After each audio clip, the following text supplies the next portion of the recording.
James Crawford stared at the pregnancy test on their marble kitchen counter. His hands trembled as he loosened his tie. "What do you mean you can't?" Emma Thompson's voice cracked. She stood across from him, still in her medical scrubs, having rushed home from her residency shift to share what she thought would be joyful news. "The company's expanding. We're moving operations to Singapore next month." He wouldn't meet her eyes. "I was going to tell you over dinner, so we'll move together, James. This is our baby. There is no we in this decision, Em. The board's already approved the merger. I'm marrying Helen Chen next month." The silence that followed felt like a physical blow. Emma gripped the counter to steady herself. "Helen Chen? Your investor's daughter? How long?" "It's not what you think. It's business. The merger requires business." Emma's laugh was hollow. "I'm carrying your child and you're telling me about business?" James reached for his briefcase. "You'll be taken care of. The penthouse is yours. I'll have my lawyers, your lawyers." Emma stepped forward. "Look at me, James. Look me in the eye and tell me the last 3 years meant nothing."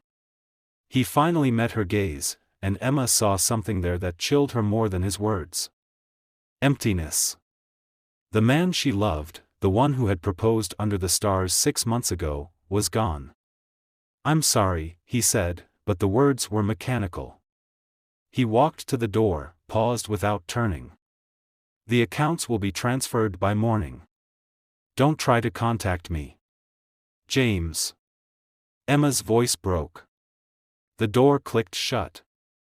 Emma stood in the kitchen, the phantom beep of the pregnancy test's positive results still echoing in her mind. Her phone buzzed. A text from Sarah Chen, her fellow resident. How did he take the news? Another buzz.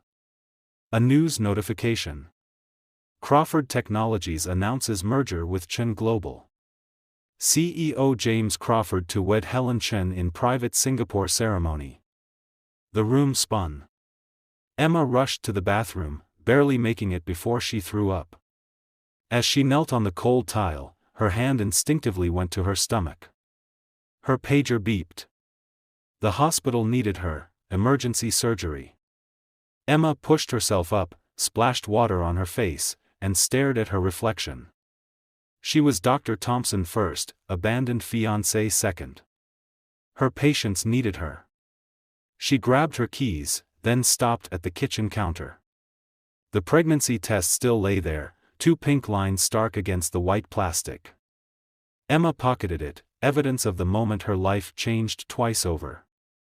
In the elevator, she typed a response to Sarah. "He's gone.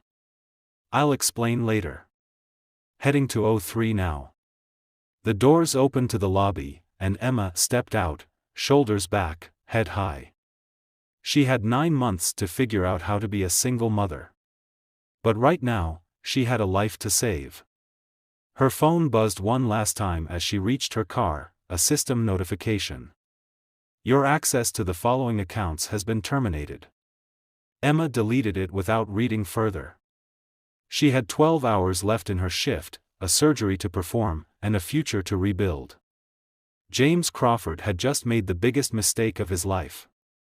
But she didn't know it yet. Neither did he. The morning sun mocked Emma as she tried her card at the ATM for the 4th time.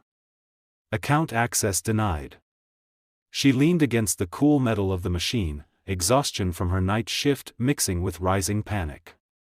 Dr. Thompson. Sarah Chen appeared beside her, 2 coffee cups in hand. "You look like hell." Emma accepted the coffee mechanically. He cleaned out everything, joint savings, checking, even my personal account. Somehow, Sarah's perfectly manicured nails tightened around her cup. "That's illegal. He can't touch your personal." "He did, and his name's on everything else." Emma pulled out her phone, showing Sarah the string of notifications. "The penthouse keys don't work either. I tried going home after my shift. Jesus, Sarah pulled Emma away from the ATM. Where did you sleep? On-call room? Emma sipped the coffee, grimacing. Morning sickness makes this taste like battery acid. Stay with me, Sarah said instantly. I have the spare room since Jenny moved out. Emma's phone buzzed again. James's mother, Margaret. She declined the call. That's the 6th time she's tried reaching me, Emma said. Probably damage control. Or she didn't know. Sarah suggested, have you seen the news? Emma shook her head. Sarah pulled up a business article on her phone. Crawford Technologies announces surprise merger. CEO James Crawford spotted in Singapore with fiancée Helen Chen. The photo showed James in a crisp suit, Helen's hand on his arm. They were leaving a restaurant. James's smile was practiced and polished. The timestamp Emma noted dully, this was taken 3 days ago. He'd already decided. A nurse rushed up to them. Dr. Thompson, your patient from last night, the appendectomy, she's crashing. Emma handed her coffee back to Sarah and straightened her white coat. Page Dr. Reynolds for backup. I'll be there in 30 seconds. Emma, Sarah started. Later. Emma cut her off, already moving. Lives to save first, life to rebuild second. The emergency consumed the next 4 hours. When Emma finally emerged from the OR, successful save under her belt, she had 7 missed calls from Margaret Crawford and 1 text from an unknown number. Legal documents requiring your signature will arrive by courier this afternoon. She was reading it when Sarah found her again. You're moving in with me, Sarah announced. Already had my brother bring boxes to the apartment. We'll get your things after shift. Emma looked up, tears threatening. I can't. You can and will. Sarah's tone left no room for argument. I've already mapped out 3 banks within walking distance of the hospital. We'll open you a new account during lunch. I've got power bars in my locker for the morning sickness, and my cousin's a lawyer who specializes in precisely this kind of mess. The tears spilled over.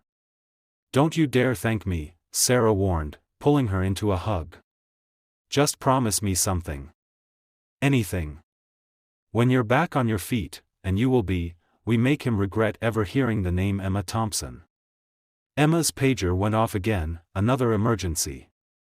She wiped her eyes, squared her shoulders, and managed a small smile. Deal, she said, already walking backward toward the OR. But first, go save lives, Sarah finished. I'll handle the banks.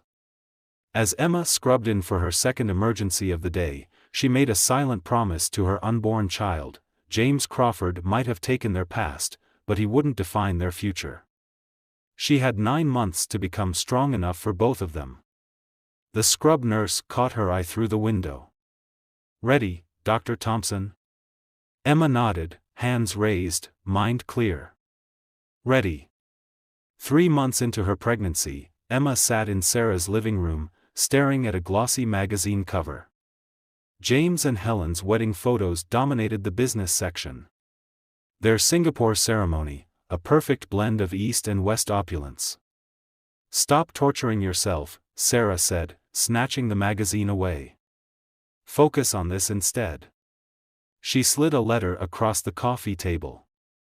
Hospital letterhead gleamed under the lamplight.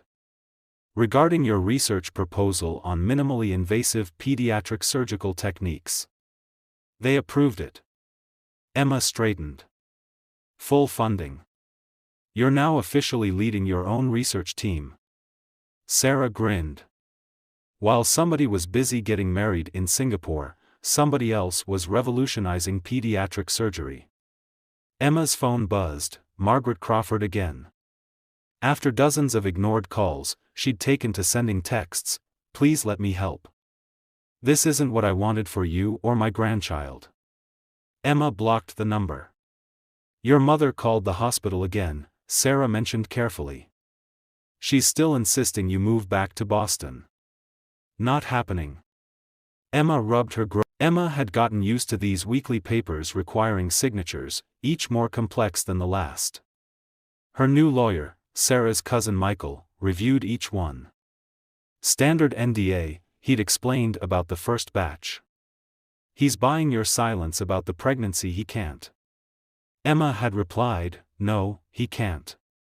Michael agreed. But accepting these funds while refusing to sign gives us leverage. Emma took the new envelope from Sarah. Speaking of leverage, she said, pulling out her laptop, opening a financial tracking program Michael had set up. Small investments, careful planning, all perfectly legal. How close? Sarah asked. 3 more years, Emma calculated. By then, I'll own enough shares to matter. He'll never see it coming. Emma's hand rested on her belly as the baby kicked. No, he won't. Her pager buzzed. Emergency consultation needed in pediatrics. Duty calls, she said, rising carefully. Sarah called as she reached the door. The nurses are organizing a baby shower next week. Just small, just hospital staff. Emma paused, throat tight. Thank you. We're your family now, Sarah said simply. All of us. As Emma drove to the hospital, she passed a billboard featuring Crawford Technologies' new Singapore headquarters. James's face smiled down at the city, the slogan beneath reading, "Building the Future." Yes, Emma whispered to her unborn child, but not the future he expects. Her phone lit up with a hospital update, critically ill child incoming. Emergency surgery likely. Emma shifted gears, her mind already moving to the case ahead. Let James build his empire of silicon and circuits, she thought. I'm building something stronger, a future made of determination, skill, and the quiet strength of proving everyone wrong. The baby kicked again as she parked at the hospital. Message received, little one, she smiled. Let's go save some lives. Dr. Thompson, your BP is rising, Dr. Martinez warned, glancing at the monitor. We need to.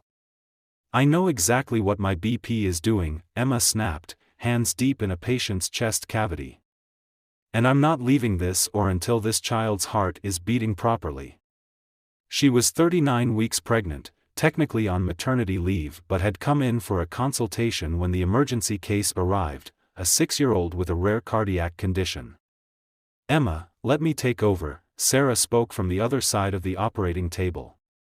Almost done, Emma insisted, her surgical precision unwavering despite the contraction that ripped through her. Just need to there, watch the monitors. The heart rate stabilized. Normal sinus rhythm returned. Patient stable, the anesthesiologist confirmed. Emma stepped back, pulling her hands out. Close for me, Sarah. I think I'm in labor. What followed was a blur of motion. Someone helped her onto a gurney. Her scrubs were replaced with a hospital gown. Through it all, Emma kept asking about her patient's status. The child's fine, Sarah assured her. Now, focus on your own kid for once. 14 hours later, Lucas James Thompson came into the world, screaming with healthy lungs and a full head of dark hair.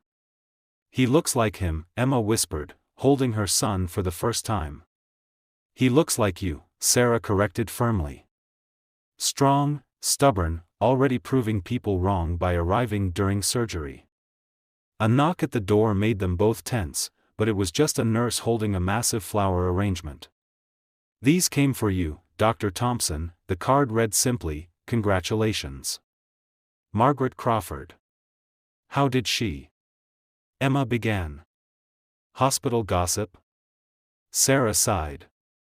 Want me to throw them out? Emma stared at the flowers, then at her son. No. Put them by the window. She's his grandmother, whatever else she might be. A knock. Dr. Martinez entered. Your patient from earlier. Perfect recovery. The parents are asking about you. Tell them Dr. Thompson is recovering from saving their child while giving birth to her own, Sarah announced proudly. Emma barely heard them. She was lost in Lucas's face, memorizing every detail. He had James's chin but her eyes. His hands were so tiny, yet his grip on her finger was strong. "Hello, Lucas," she whispered. "We're going to be okay." Her phone lit up on the bedside table. A news alert: Crawford Technologies opened Singapore headquarters. Emma looked at the flowers by the window, then back at her son. Two paths diverged in this hospital room, one leading to bitterness, the other to strength. Dr. Thompson, a resident, poked his head in. "Sorry to disturb you, but could you consult on?" Sarah ordered. She literally just gave birth. Emma laughed, surprising herself. "It's okay. Tell me about the case." As she listened to the resident's description, Lucas still cradled in her arms, Emma felt something settle inside her. This was who she was, a doctor, a mother, a survivor. "Start the workup," she instructed the resident. "I'll review the files tomorrow." "Tomorrow?"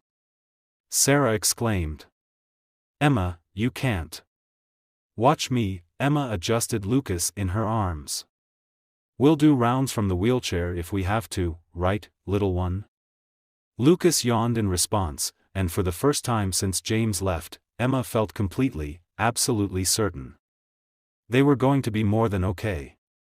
They were going to be extraordinary. "Mommy, look." 2-year-old Lucas held up his completed puzzle, beaming with pride. The 48-piece dinosaur set had taken him less than 10 minutes. "That's amazing, sweetheart," Emma called from her home office, reviewing surgical notes. "Why don't you try the 100-piece one next?" Sarah, lounging on the office couch with medical journals spread around her, raised an eyebrow. "You know, most 2-year-olds are still figuring out shape sorters, right?" "Most 2-year-olds aren't, Lucas," Emma replied, highlighting a section in her notes. Her upcoming presentation on her new surgical technique was garnering international attention. The TV in the background suddenly caught their attention. Crawford Technology stock plummets amid divorce rumors. Sources confirm CEO James Crawford and wife Helen Chen Crawford have separated. Sarah muted it quickly, but Emma had already stiffened. "It's fine," she said before Sarah could speak. "I heard about it last week." "Margaret called," Sarah said. "You're taking her calls now?" Emma shrugged. "She sends Lucas books. Educational ones." Sarah sat up straighter. "The shares. 15%? Emma confirmed quietly. "Another year, maybe 2. Lucas appeared in the doorway, clutching the 100-piece puzzle. "Help, Mommy?" "Take a break," Sarah urged. "The presentation can wait." Emma checked her watch. She had 3 hours before her next surgery. "Okay, buddy. Show me what you've got." As they spread the pieces on the living room floor, Emma's phone buzzed, a message from Johns Hopkins. They wanted her to present her surgical technique at their annual conference. "Incoming," Lucas announced, dropping a puzzle piece on her head and giggling. Emma caught him in a hug, breathing in his baby shampoo scent. "What do you say we go to Baltimore, little man? Mommy has to give a big speech about fixing tiny hearts." Lucas asked, "We'll visit the aquarium after?" Sarah watched from the office doorway. "The conference is next month, isn't that when James is receiving his innovation award?" "Yes," Emma kept her voice neutral. "Baltimore's a big city," Lucas asked suddenly, making both women freeze. He pointed to the muted TV where James's photo was still displayed. "Like my picture?" Emma's heart clenched. Lucas had James's official company photo tucked in his favorite book. He'd found it online himself. His technological aptitude was already apparent. "Yes, buddy," she managed, "like your picture." Lucas nodded thoughtfully, then returned to his puzzle. Need more blue pieces. Sarah moved to unmute the TV. I'm sure she can. The Henderson Children's Hospital Annual Gala welcomes Dr. Emma Thompson, pioneering pediatric surgeon and recipient of this year's Medical Innovation Award. Emma adjusted her emerald evening gown, Lucas's small hand warm in hers as they walked the red carpet. At 3 years old, he was already turning heads in his miniature tuxedo. "Ready, buddy?" she whispered. "Ready, Dr. Mommy," he replied seriously, making several nearby photographers coo. Sarah appeared beside them, resplendent in blue. "They're ready for you backstage." "I'll take Lucas." "No," Emma said firmly. "He stays with me." The decision to have Lucas present her award had raised eyebrows, but Emma was done hiding. Let the medical community see exactly what success looked like: a single mother, a surgeon, and a child who was her greatest achievement. The ballroom buzzed with Seattle's elite. Emma guided Lucas toward the stage, nodding at colleagues. Then she saw him. James Crawford stood near the bar, older but unmistakable. His presence shouldn't have surprised her. Crawford Technologies was a major donor. Their eyes met across the room. Dr. Thompson, an organizer, appeared. "You're on in 5. Emma broke the gaze first, kneeling to Lucas's level. "Remember what we practiced?" He nodded solemnly. "Hand you the special doctor prize and say, 'Congratulations.'" "Perfect." She kissed his forehead, aware of James's stare burning into them. The introduction began. Emma took the stage, Lucas matching her step for step. The spotlight caught them both as she began her speech. "3 years ago, I realized something about tiny hearts," she started, her voice clear and strong. "They're remarkably resilient. They heal, they grow stronger, and sometimes they teach us more about courage than we could ever learn in medical school." Her new surgical technique had saved hundreds of children, but as she spoke, she felt James's presence like a physical weight. He hadn't moved, hadn't approached, just watched as his son, a son he'd never met, helped present the award that would cement Emma's place in medical history. "And so," she concluded, "to all the tiny hearts I've helped heal, thank you. But the biggest thank you goes to my son Lucas, who taught me that the strongest hearts aren't always the ones we operate on." Lucas stepped forward right on cue, holding the crystal award with careful hands. "Congratulations, Dr. Mommy," he said into the microphone, drawing appreciative laughter from the crowd. The standing ovation was immediate. Emma held Lucas close as cameras flashed, very deliberately not looking at the bar. Later, at their table, Sarah leaned over. "He's gone. Left right after your speech." Emma nodded, watching Lucas charm the hospital board with his detailed knowledge of heart chambers. "Good," she said. "He looked shocked," Sarah added. "Seeing Lucas must have." "Must have what?" Emma's voice was ice. "Reminded him what he walked away from. He made his choice." Lucas ran back to their table. "Mommy, Dr. Wilson says I can see the big machines tomorrow." Emma pulled him into her lap, breathing in his familiar scent. "Did you thank him properly?" "Yes, and I asked about the echocardiogram, like you taught me." As Lucas launched into a surprisingly accurate description of cardiac imaging, Emma caught sight of a familiar figure by the exit. Margaret Crawford, elegant in silver, was watching them with tears in her eyes. Emma gave her the slightest nod. Margaret returned it before disappearing into the night. "Mommy?"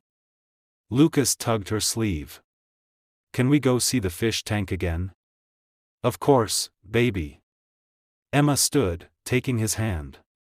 "Let James run back to Singapore, report to his crumbling marriage and soaring stocks. She had everything of value right here." Dr. Thompson, a nurse, hurried over. "Emergency case incoming. We need you." Emma checked her watch, then looked at Sarah, who was already reaching for Lucas. "Go," Sarah said. "We'll take care of the fish tank." Emma knelt to kiss Lucas goodnight. Be good for Aunt Sarah. Save the tiny heart, Mommy, he replied, and Emma's own heart swelled with a love so fierce it almost hurt. This, she thought, as she hurried toward the hospital wing. This was real success, and James Crawford had no idea what he'd lost. The surgical board buzzed with gossip the next morning. Crawford Technology CEO leaves gala early, read the society page headline on someone's phone. Emma ignored it, focusing on her post-op notes. Last night's emergency surgery had been successful. Another tiny heart healed. Dr. Thompson? A nurse approached hesitantly. There's a call for you from Singapore. Not interested, Emma didn't look up. It's not him, the nurse said quietly. It's Helen Chen Crawford. She says it's about your shares in the company. Emma's pen paused. She'd been careful using shell companies and Margaret's guidance to acquire stock quietly. If Helen knew. Take a message, Emma replied.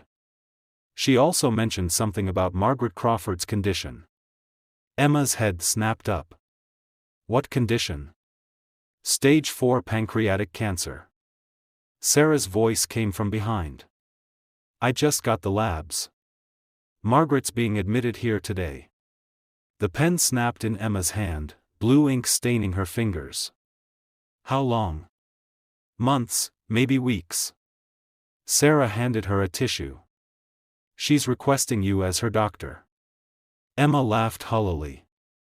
I'm pediatric surgery. She needs you, Sarah cut in. And you know why. Lucas's weekly FaceTime sessions with his grandmother, the educational toys, the investment advice, Margaret had been building bridges while her son burned them. Emma's phone buzzed. Another news alert. Crawford Technology stock plunges amid leadership crisis. Dr. Thompson, the nurse, was still waiting about Helen Chen's call. Tell her I'll call back. Emma stood, straightening her white coat. After I see Margaret. Margaret's private room was on the oncology floor. She looked smaller somehow, her usual elegance diminished by hospital sheets.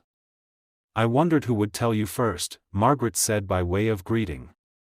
Your daughter-in-law, surprisingly. Emma checked the monitors automatically. Though I suspect that call wasn't really about my shares. Clever girl, Margaret smiled weakly. Helen's preparing for divorce. She wants allies, and she thinks I.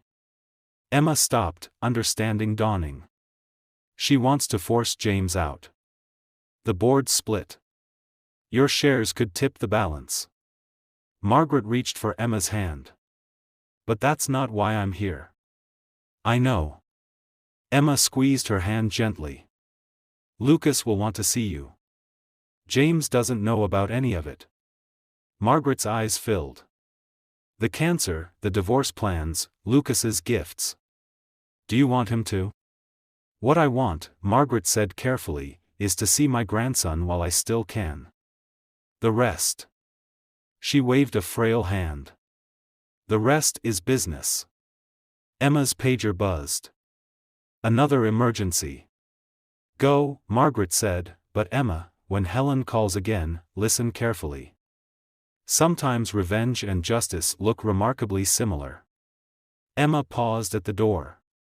I'll bring Lucas after my surgery. Thank you, Margaret's voice stopped her again. He has James's mind, you know. But your heart. Thank God for that. Emma hurried to the oar, her mind racing. Helen Chen wanted an ally. Margaret was dying. And somewhere in Singapore, James Crawford was about to learn exactly how much he'd lost in more ways than one. Her phone buzzed one last time before she scrubbed in. Helen Chen Crawford files for divorce, claims controlling interest in Crawford Technologies. Emma smiled slightly as she tied her surgical mask. The game was changing, and for once, she held all the cards. ALG of fraudulent practices rocks Crawford Technologies. The financial news droned in the hospital lounge. Emma watched as James's face flashed across the screen, looking haggard and stressed. "Mommy, how's your math coming along?" He proudly showed her the completed calculus problems, work meant for students 4 times his age. "Can we visit Grandma now?" Before Emma could answer, Sarah burst into the lounge. "You need to see this," she thrust her tablet forward, displaying an email from Helen Chen's lawyers. "Our client seeks immediate discussion regarding your 18% holding in Crawford Technologies." 18%? Emma's eyebrows shot up. "I only have 15. Margaret transferred her shares to Lucas yesterday." Sarah lowered her voice. "It's all legal. She had her lawyers do it before starting the new treatment." Emma's phone rang, Helen Chen again. She'd been calling daily. "Take it," Sarah urged. "It's time." Emma hesitated, looking at Lucas. He'd returned to his workbook, humming softly as he solved equations that would baffle most adults. "Stay with him," she told Sarah, then answered the phone as she stepped out. "Dr. Thompson speaking." "You've been avoiding me, Doctor." Helen's accent was crisp, her tone businesslike. "We have matters to discuss, such as your son's newly acquired shares. Combined with your own holdings, you now control the largest single block of Crawford Technology stock." Emma watched Lucas through the lounge window. "I'm aware. James doesn't know about the boy." Helen's voice hardened. "That could change. Be careful." Emma warned softly, "Threats won't work." "Not a threat, an opportunity." Helen paused. "Help me take control of the board and James Crawford loses everything. Isn't that what you want?" "What I want," Emma said carefully, "is to ensure my son's future. Then we understand each other. The board meets next week in Singapore. Your presence would be influential." Emma's pager buzzed. Margaret's monitors were showing complications. "I'll consider it," she said quickly. "I have to go." She rushed to Margaret's room, finding Lucas already there, holding his grandmother's hand as she slept. "Her numbers dropped," Sarah reported quietly. "But she's stabilized." Emma checked the charts herself. Doctor's instincts warring with personal feelings. "They want me in Singapore," she said finally. "Helen Chen is making her move." "Go," Sarah said. "I'll watch them both." Margaret stirred, her eyes finding Emma. "Singapore?" she asked weakly. "Yes," Helen called. Margaret smiled faintly. "It's time he learned." "Learned what?" "Grandma?" Lucas asked innocently. Margaret squeezed his small hand. "That the biggest mistakes in life come with the biggest prices." Emma's phone buzzed again. Her travel agent confirmed first-class tickets to Singapore. As she watched Lucas explain his calculus to his grandmother, she felt a cold certainty settle over her. James Crawford was about to discover that he hadn't just abandoned a son 3 years ago, he'd abandoned his entire future. The board of Crawford Technologies will now hear from Dr. Emma Thompson, representing 18% controlling interest. The Singapore boardroom fell silent as Emma stood. Jan at the far end of the table had gone pale at her entrance. Helen Chen sat between them, perfectly poised. "Before I begin," Emma said calmly, "I have something to share." She opened her laptop, connecting it to the room's display. A video began playing, Lucas at his study desk, solving complex engineering problems while chatting with Margaret. "This is Lucas Thompson," Emma continued over the footage. "Age 3, IQ tested at 164. My son." She paused, letting her words sink in. "Our son, James." The boardroom erupted. James gripped the table, knuckles white. Her phone buzzed, Sarah's text made her blood run cold. Margaret's crashing. "Get back now." "I'll keep this brief," Emma addressed the chaos. I'm voting my shares and my son's shares in favor of Helen Chen's restructuring proposal. James Crawford is hereby removed as CEO. She closed her laptop as protests filled the room. James hadn't moved, hadn't spoken. Dr. Thompson? Helen called as Emma headed for the door. We should discuss. My lawyer will handle everything. Emma didn't slow down. I have a patient waiting. She was on the first flight back to Seattle, but it wasn't fast enough. Margaret passed an hour before she landed. Lucas, holding her hand until the end. She left this for you, Sarah said when Emma rushed in, handing her an envelope. Inside was a letter and a USB drive. Emma read while Lucas slept, exhausted from grief.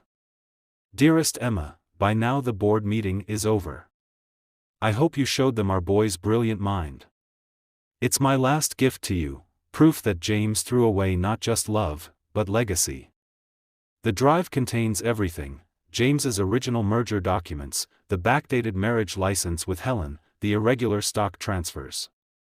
I've kept copies of everything since the day he left you. Use it wisely, not for revenge, but for Lucas. He'll need protection from the storm coming to Crawford Technologies. Love him enough for all of us. Margaret. Emma plugged in the drive, understanding dawning as she read. James hadn't just abandoned them, he'd committed corporate fraud to do it. The merger, the marriage, everything had been orchestrated months before she told him about the pregnancy. Her phone rang. James?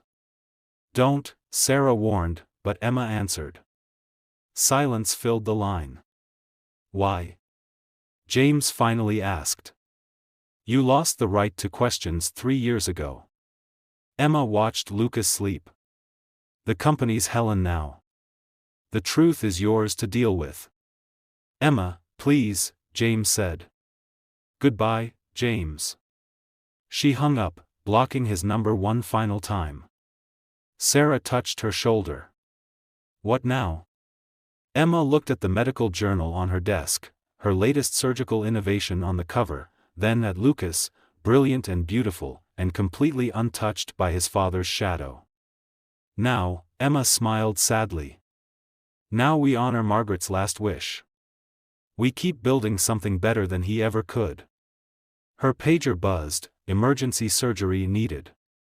The world kept turning. Tiny hearts still needed saving.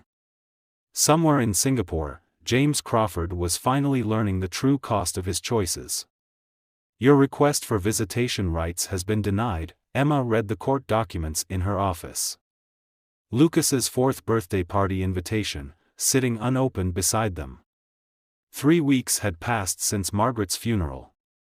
James had flown in for it, but stayed at the back of the church, leaving before Emma and Lucas arrived at the reception. Her office phone lit up. Crawford Technology bankruptcy proceedings begin. Dr. Thompson, her assistant, poked her head in. Mr. Crawford is in the lobby. He's refusing to leave without seeing you. Emma closed her eyes briefly. Call security. He has papers. Says they're from Margaret. That made her pause. Give me 5 minutes. She found James by the hospital's fish tank, Lucas's favorite spot. He looked destroyed, designer suit wrinkled, eyes hollow. Security is on their way, she said by way of greeting. I'll be brief. He held out a thick envelope. Mother left this for Lucas. Her lawyers just released it. Emma took it carefully, maintaining distance. That's all. Helen's won, the company's finished, I'm finished, he laughed hollowly. Seems fair somehow. Nothing about this is fair, Emma's voice was steel. You made sure of that 3 years ago. I want to meet him. No, Emma, he said. Not a company you can acquire. She cut him off. He's a child, my child. The one you walked away from. Our child, he corrected quietly. Emma's laugh was bitter. You lost the right to that word the night you chose a merger over your family. The merger was wrong. Everything was wrong. He stepped closer. Let me try to. Security's here, Emma nodded to the approaching guards. Goodbye, James. Wait. He pulled out one more envelope. My letter to him, for when he's older. Please. Emma took it, if only to make him leave faster. You should know, he's already surpassed your company's best engineers at age 4. Pain flashed across James's face. Like father. No, Emma interrupted. Like mother, like son. I'm the one who stayed. She watched security escort him out, then headed to her next surgery. The envelopes burned in her pocket, but they could wait. She had lives to save. Later that night, after Lucas was asleep, Emma read both letters. Margaret's was full of love, wisdom, and a trust fund that would ensure Lucas's education. James's was full of excuses. She sealed them both in a new envelope, dating it for Lucas's 18th birthday. Then, she wrote her own letter, shorter but more honest. My dearest son, your father chose an empire of glass and silicon. I chose you. It was the easiest choice I've ever made. Love, Mom. Her phone buzzed with breaking news: Crawford Technologies assets seized. Former CEO James Crawford under investigation. Emma turned off her phone and went to check on Lucas. He slept peacefully, surrounded by books about cardiac surgery and advanced physics, Margaret's last gifts scattered among them. Some choices, Emma thought, watching her son breathe, echo forever. But sometimes, they echo in ways we never expect. She closed his door softly, leaving the past sealed in letters for another day. And the Pioneer in Pediatric Surgery Award goes to Dr. Emma Thompson. The medical conference hall erupted in applause. Lucas, now 6, sat in the front row between Sarah and his favorite nurse, beaming as his mother took the stage. 3 years ago, I stood at a different podium, Emma began, talking about tiny hearts.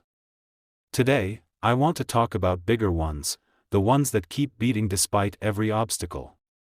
Her new surgical technique had become the global standard, saving thousands of children. But as she spoke, her eyes kept finding Lucas, who was practically vibrating with excitement to share his own news. In the back of the hall, unnoticed, James Crawford slipped in. He looked different now, no designer suit, no corporate polish. The investigation had stripped him of everything. Emma concluded, to every parent who's trusted me with their child's heart, thank you. You've taught me that the strongest muscle isn't always the one we can see. Lucas bounded up to the stage, right on cue, presenting her with the award. But this time, he had his own announcement. My mommy fixes hearts, he declared into the microphone. And I'm going to help. I got accepted to the gifted medical program. The audience gasped. The program was for high school students.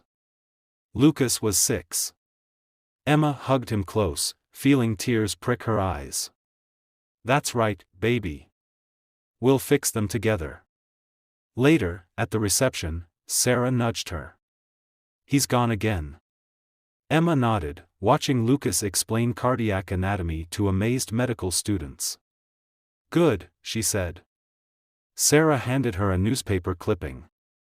Former tech CEO volunteers at children's hospitals in Singapore. Emma tucked it away without comment. Let James find his redemption elsewhere. Her path, their path, was already set. Mommy, Lucas called. The dean wants to know if I can start the program next month. Emma moved toward her son, leaving the clipping and its implications behind. They had tiny hearts to heal, and that was all that mattered. As they left the conference hall, Lucas chattering about valve replacements and cardiac rhythms, Emma caught their reflection in a window, mother and son, white coats matching, both ready to change the world in their own way. Some empires, she thought, are built of glass and steel. But the strongest ones are built on love, one beating heart at a time. The children's cardiac wing of Henderson Hospital bore a new name, the Margaret Crawford Center for Pediatric Innovation. 9-year-old Lucas adjusted his small lab coat, standing beside his mother as they unveiled the plaque. Dr. Lucas Thompson Crawford. Emma read the smaller nameplate beneath his research station. Youngest certified medical researcher in U.S. history. Lucas grinned, his father's dimples flashing but his mother's determination shining in his eyes. Can we start the trials today? His pediatric heart valve design, sketched out at age 7, refined at 8, and now ready for testing at 9, had already attracted international attention. The ceremony was small, just hospital staff and a few reporters. If anyone noticed James Crawford standing at the back of the crowd, they didn't mention it. He'd aged a decade in 3 years. His redemption tour through Asia's children's hospitals written in the lines of his face. And now, Emma addressed the gathering. My colleague, Dr. Lucas Thompson, would like to explain his breakthrough. Lucas stepped forward confidently, launching into a detailed explanation that left seasoned cardiac surgeons blinking in amazement. Emma watched him, heart full. Her phone buzzed, another award nomination, another speaking invitation.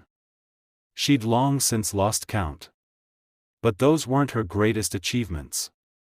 Her greatest achievement was standing at the podium, revolutionizing cardiac care before he hit double digits, carrying his grandmother's compassion and his mother's determination in every word. As the crowd dispersed, Emma caught James lingering by the plaque. Their eyes met briefly across the room. No words needed to be exchanged. He nodded once, touched Margaret's name on the plaque, and left. Ready for your first official case review? Emma asked Lucas, who was already pulling up patient files on his tablet. Ready, Dr. Mom, he replied seriously, then broke into a grin. Race you to the conference room. Emma watched him run ahead, white coat flapping. 9 years ago, she'd stood in her kitchen holding a positive pregnancy test, feeling her world collapse. Now, she stood in her hospital, watching that same world expand beyond her wildest dreams. You coming? Lucas called back. Always, she answered and followed her son toward their next miracle. Some choices echo forever, but sometimes those echoes turn into music.